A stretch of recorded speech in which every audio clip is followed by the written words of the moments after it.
Hello YouTube, what is up? I'm really excited for today. I am going to be talking about how to implement self-love into your life so that you can attract abundance.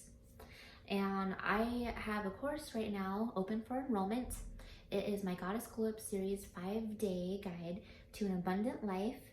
And in that course, I take you from shifting from a scarcity mindset into an abundance mindset. And as you guys know, I believe that mindset is everything.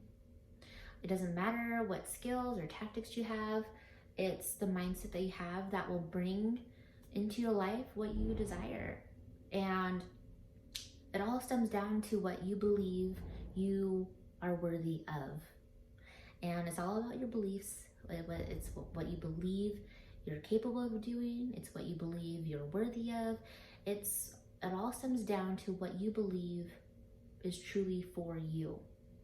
And in that course, I'm going to be talking about self-love and how naturally when you just implement self-love into your daily practice, that abundance is just attracted to you. It just comes into your life because you're just that high vibrational being. And when you're in that place of self-love and you're in that place of, or that vibration of love, you naturally attract an abundance of opportunities, people, or things that are of that vibration.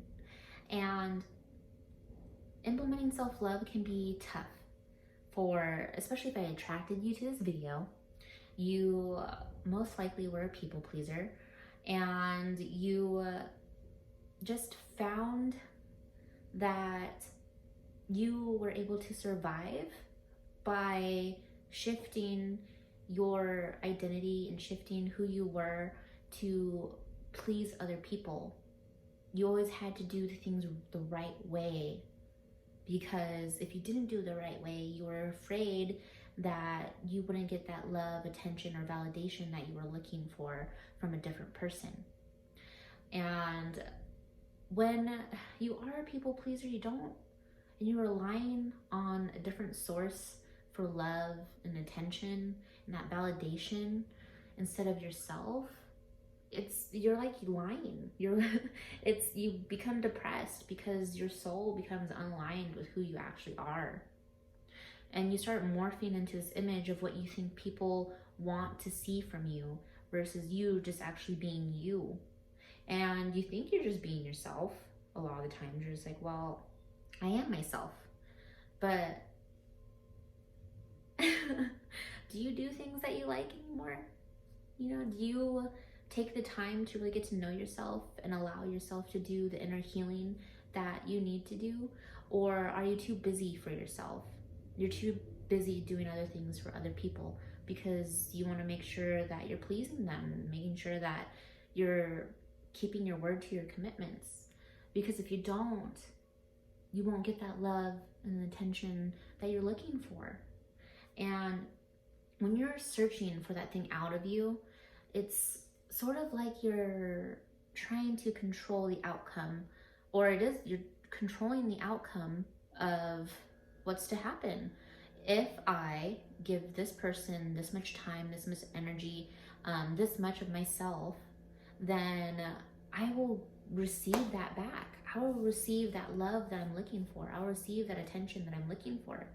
And then that's not always the case. It turns out to be like you pour so much of yourself out and you're lying along the way about who you are. When you start to naturally open up and you want that intimacy and you want that connection with other people, you don't get it, and you want that abundance from the universe. It's like you're working so hard for it, yet it's not coming.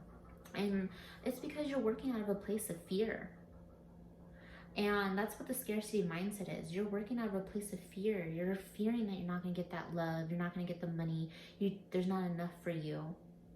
And you're just in a low vibe because you're holding resentment for people because it's like you're doing this thing for them. Yet it's like they don't even know that you're shifting or changing yourself for them. You're just doing it because you assume that's what they want from you. And you hold that resentment because they're not returning that back. They're not returning the favors back that you give out. Yet they never asked for it in the first place.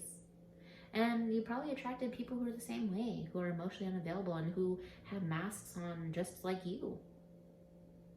And it's it's a hard hit when you get, you know, hit by that that reality that, you know, it's a lot of it deals with you. Deals with you not loving yourself enough to just be yourself because you don't accept yourself. But when you're in that place of love and you truly accept who you are, then that's magnetic.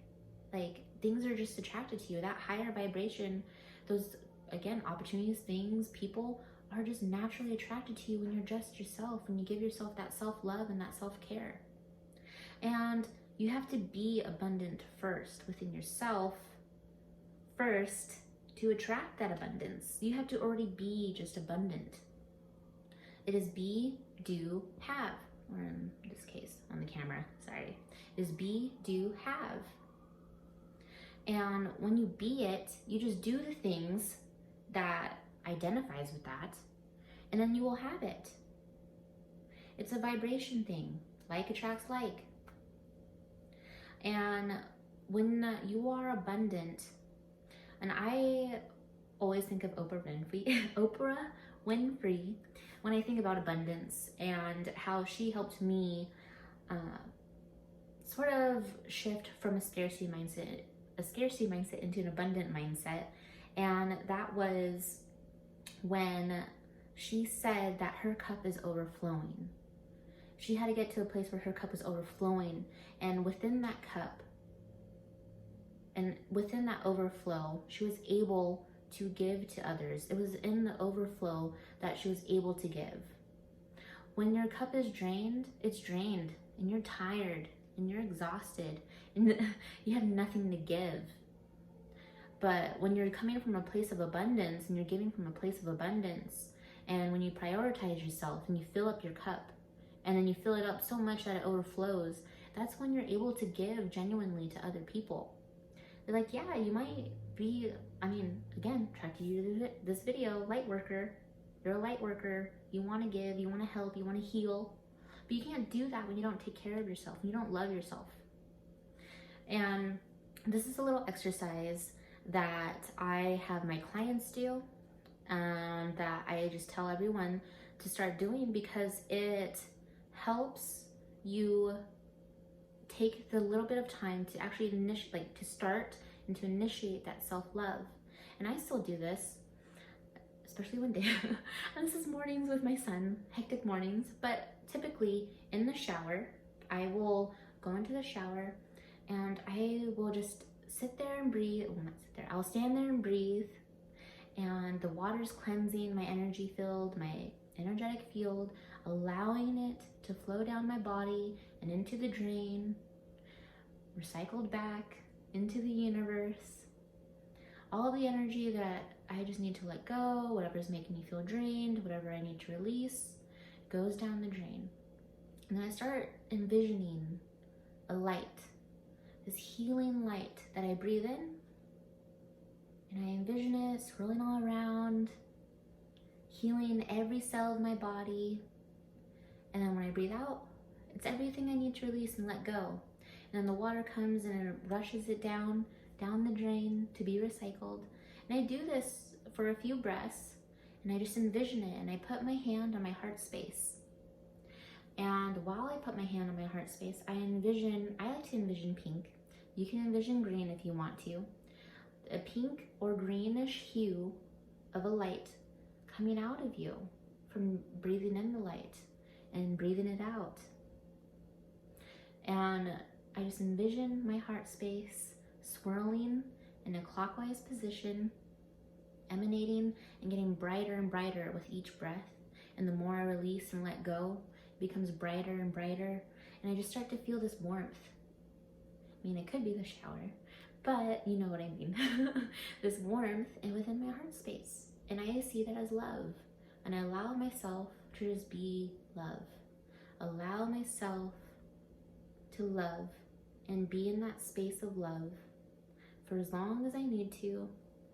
And when the visualization is done, usually I turn the shower off and I go on with my day. It's like a little meditation, and it takes 1 to 2 minutes. You have 1 to 2 minutes for yourself. And start doing this practice on and on. Like, yes, of course, there's more self-love stuff that you need to do for yourself, but that is just an initial practice to just get you started. I do teach more within my online course, and so if you're interested, the link is down below. You can check out the sales page. And also, it is self-love to take that investment in time to start learning the tools, the knowledge, and investing in a coach so that you can really truly get to where you want to be. It could be a coach, it could be a mentor, whomever that resonates with you, to truly help you shift your perspective into a new perspective and start seeing your blind spots. If you're really serious about your personal growth, then I suggest doing that. Like, yeah, friends are great, but you really have to have a friend who will be on it with you, who speaks the same language, who's doing the same things as you, and really keeping you on your shit, essentially. And that's why I always say hire a coach, because a coach will keep you on your shit, keep you accountable. And learn the tools. The one that I just showed you, that exercise, that's a tool. That's something to implement into your daily life. It's something practical that you can do. And then knowledge, just learning the knowledge of how to do it. It's like, how can you do something if you don't know how to do it? And so that's why I created these videos for you. And go ahead and put down below what your self-love routine looks like, or self-care routine, or what you do, or what you have to do for your self-love. It could be just every month sitting down and doing your finances or your budget. It could be going to the gym or eating healthy, getting that self-love in, because you're thinking long-term and not short-term. You're living in a place of faith versus fear. So whatever it is that you do for your self-love, comment down below, and also share how you feel after you do the little meditation or visualization I shared. All right, I will see you later. Bye.